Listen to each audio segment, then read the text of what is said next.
A day in my life sa usa ka Estra nga niuli sa ilahang og nagbakasyon sa iyang lugar nga natawhan because it's uninterrupted na.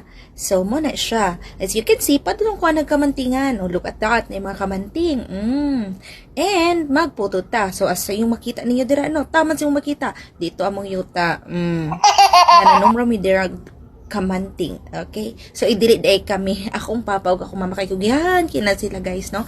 As you can see, ago, ito arapak. O, diba?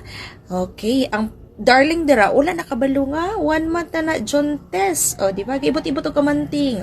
Kabalo ko na, of course. No, ganda ko, good me, ana. So, tara, pak. Tara, lipay kayo ko. Nakakuha ko og gamay. Pitoy-toy. Tara. So, dirang dapita. Nahago na ko. Dara akong papa ni Puli. Actually, anad ko mga binukid, no? Kay, of course, gada ko, good ka mo. Gadi mo na andan. So, nung kamanting, kamuti. Pero dili ko expert mga lutong kamuti. But dili nga part, ibot kamanting lang tanong. So, si papa na ni nagpatin. Dugay ni siya nga kamatingan nilang papa mo nang uban ana nga mga unod is ipangkaon og gilaga, but still daghan gyapon kay ina siya, no? Daghan gyapon siya sulod, no? So lami na kana siya putuhon. So mo ni siyang step 1 pag magputo ka. Hi everyone. So this is the second step, no? Kung maghimo ta og budbud or puto. So atong of course, panitan ang kamanting or kamuting kahoy nga common diri sa Misok. No? They call it kamuting kahoy. But kamanting na sa mga kasibugay. So, panitan na to na yung mga kuha mi nga mga yellow o mga white. So, what's the difference between the two?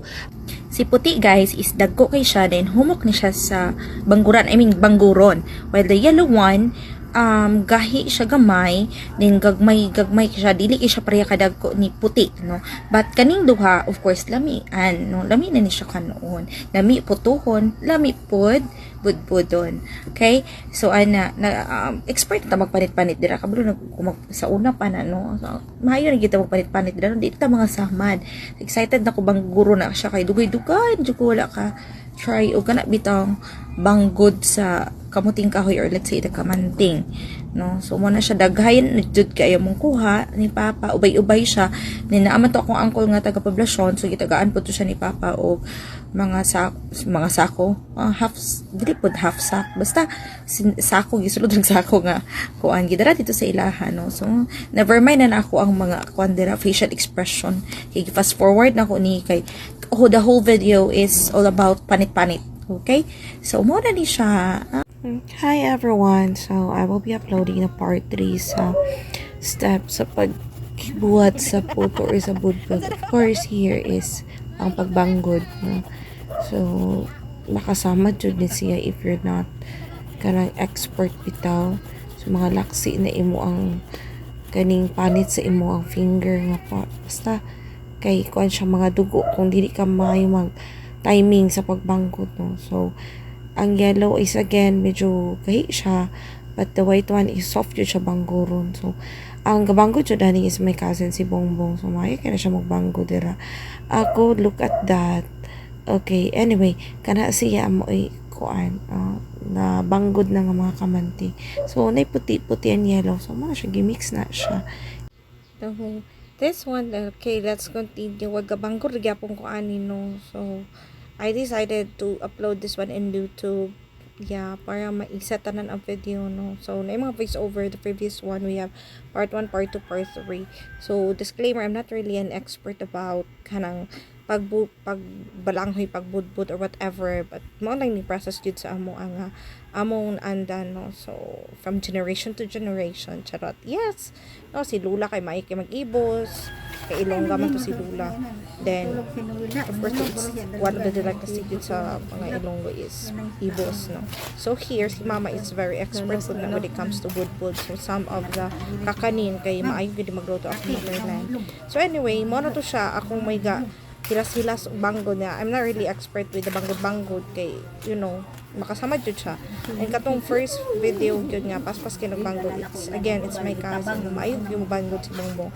So kaning diri nga part nagkunis-kunis mi og dahon para mo na siya postan sa budbud. Supposedly magputo mi pero wala na nako na video si nagputo no after this one pagka next day nagputo na pud mi pero wala na ako nakuhaan. So Ay, budbud guys. anyway, ang process niya pareho lang naman po sa pamagputo. It's just that kung magputo di na nimo puston of course o kaning dahon sa saging kay diretso ra man na nimo siya kuan sa bago lahi pud iyang lutuanan no. Anyway, so sa pagbudbud man ni siya after nimo na timplahan ni mama actually utang asukal. And again, ang kinawmi ana ha wala nang kiwa magdug kayo nga butangan mo siya og sa tawag ani kanang they call this one gloves no anong magkamot gyud mi ana magpipi sa kuan sa tinimplahan nga kani para budbudon. Okay, so ingon ana siya pagputos sa budbud. So I know katong mga mangluto ay dili kan relate or katong mga people nga nagsay sa bukid nga na yung mga balanghoy kamanting kamutang kahoy yung sitawag ana diha. Yes, makarelate no if kanang katulad na mo ga mag-ingon ani. So it's very simple naman though hago ang pag-process. Napay isa ka kanang hago jud kaayo nga process sa pag himo og kakanin. It's really kakanin ba nang si I would say to tawag ana it's keeping in our place no keeping among tawag but kung si tawag ana di ari sa mismo it's buriki it's buriki no? So kana siya finish na ready na ang agon wala na po ko video sa luto na but it's really delicious. Thank you mora to siya, bye.